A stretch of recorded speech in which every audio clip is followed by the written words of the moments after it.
An anticipated sequel to one of the bigger indie darling roguelikes, let's dive into the early access build of Rogue Legacy 2 and see how much further down the bloodline we can expect to go.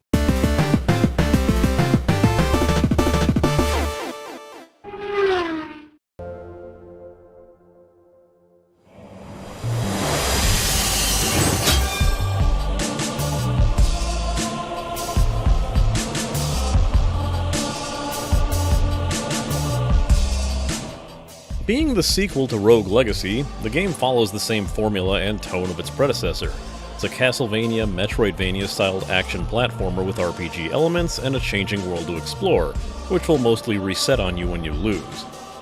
Like the original, which I guess I should maybe make a video about one day, the main mechanic is that each death has your character succeeded by one of your family line, and the twist is that each child may possess a random trait to help or hinder your progress.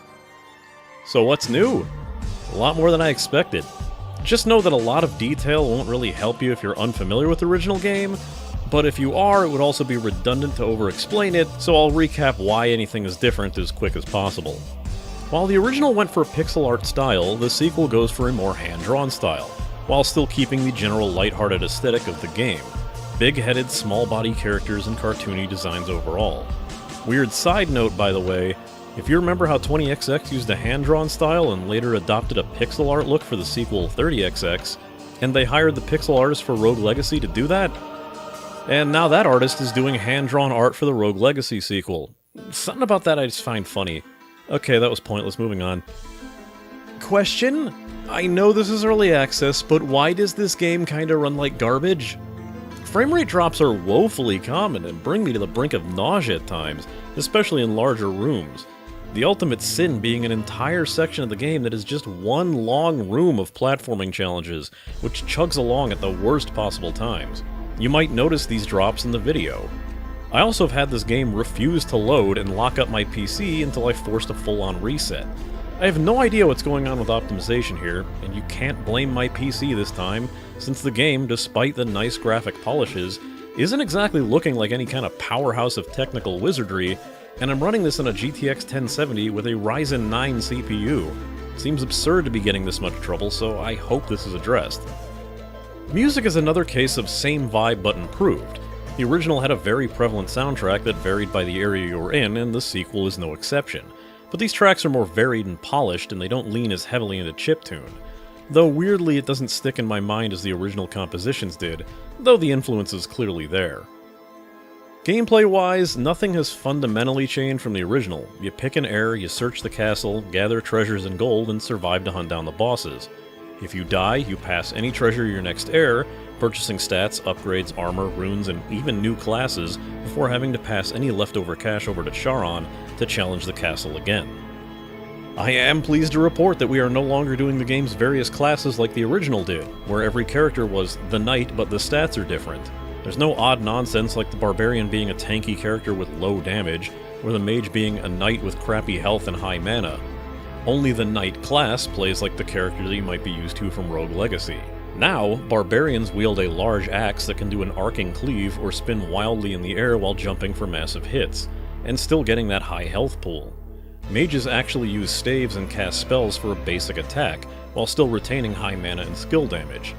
In addition, completely new classes enter the fray, like the Ranger, who can pick off faraway enemies with a bow, the Valkyrie, who can attack with a polearm in all cardinal directions and deflect projectiles, the Duelist, who wields a rapier and can do the Castlevania double slash by attacking right before you land and then attacking again, who also possesses a damaging dodge roll, and the Chef, who wields a frying pan that sets enemies on fire and can store charges of healing by collecting up food.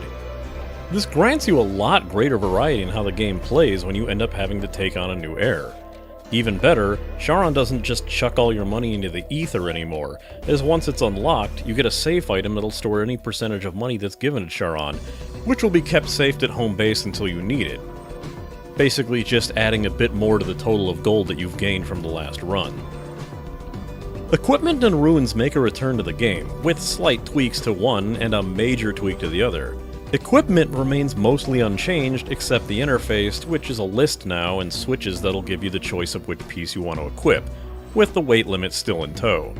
The armors now give a set bonus, as well as the weight limit affecting how much mana that you'll gain from attacking. The closer you are to the max, the less mana you gain. New pieces are still unlocked like they were in Rogue Legacy, just blueprints that might drop from chests that you find as you explore. Runes are no longer bound to armors specifically, but you have a limited number of slots for runes, as well as their own weight that'll keep you from stacking as heavily as you could in the original. Both runes and equipment can be upgraded with special currency that appears as ingots for equipment or red drops for runes. This currency drops from the larger special type enemies. Some of the more staple runes, like the highly useful dash, which used to be available near the start of the game, have been relegated to a new system called artifacts. When you find a statue holding an artifact, you'll get a prompt and a health refill, taking you to a gauntlet area where you'll have to use that new power to traverse it. If you reach the end, you'll unlock the artifact permanently. If you lose, you'll have to locate that part again before you continue on. Some of these artifacts will lock you from progressing until you've located one, specifically the second area. Of course, each area is capped off by a boss fight, and I'm glad to report that the Rogue Legacy staple boss design of what if regular enemy was very large has been tossed aside for more interesting bosses with standard and varied mechanics. The first boss I encountered was a withered skeletal mage who cast several of the player character's spells back at you to an extreme degree. Another was a skeletal pirate with a variety of moves, who will call in a friend at a certain health percentage. Bosses also have a side mechanic tied to exploration and a certain artifact. When you locate enough diary entries, you'll gain insight to the boss's backstory, and a certain artifact will also let you read the floating runes that you might find. Once enough are gathered, the game will hint to a location on the map that will grant you one final piece of insight and make the boss a little bit easier, somehow. I'm honestly not entirely sure how it works, like if it's just a health or attack reduction, maybe both, since I only managed to find and defeat one boss so far. Though I am hoping the bosses aren't all just cosplaying skeletons. So far, there are a few areas available in the game, with the locations that I've found at the bottom of the map and the top of the second area being marked as under construction. Obviously, I've encountered the starting castle, but I've also been to the long hallway of BS in the second area, and before the long hallway of BS was implemented, I did play through a snowy area that was a much higher level, since it was supposed to be beyond the second area. I unquestionably love the improvements in this game, but obviously there are things that can be reworked and tightened up. Frame rate easily needs improvement, and certain areas could probably do with a lot more feedback and playtesting. It's clear that they're making a lot of improvements, and while I eventually liked the original Rogue Legacy, this sequel is shaping up to be an immense improvement.